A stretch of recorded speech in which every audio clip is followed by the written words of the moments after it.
Hi, and welcome to Sacred and Profane. It's been a minute. I'm Terry Lynn. And I'm Em.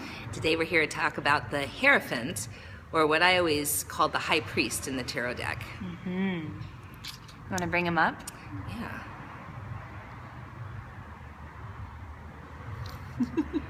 So he's very stately there on his throne. He looks like a religious figure. So for me, I grew up Catholic, and I always think of the high priest in the way that I saw the priests in that religion, which were the keepers of the sacred mysteries.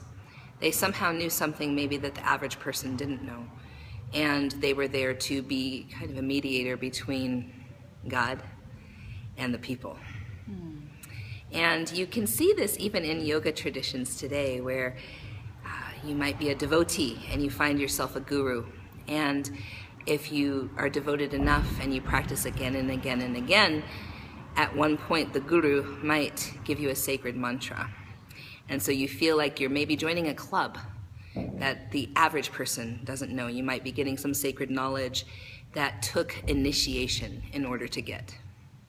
And you have a great initiation story, don't you? Yeah. I guess great will be relative. I think it's great. So the first time contemplating the Heirophant and this archetype in the tarot, I was like, the first time I think I really embodied the Heirophant was when I was about 10, and I'd play in the backwoods, and I'd love to create my own rituals and create my own societies that were secret. And my younger sister, God love her, Nutmeg, and our other little neighbor, I would have them go through certain initiations to be part of this order.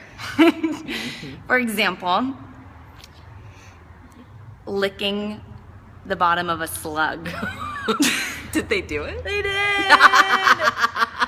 And then they had to do the oath and tumble.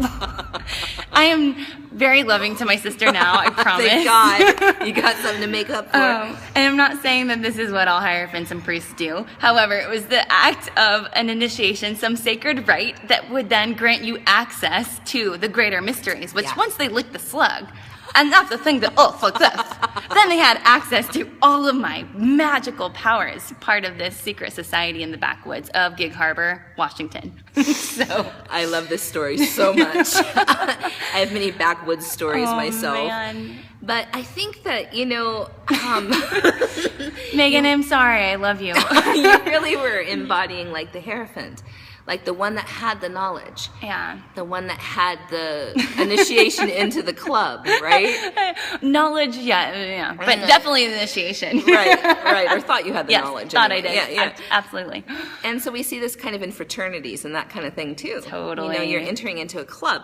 So the Heirophant, like the shadow side of the Heirophant, is that, truly it can be very...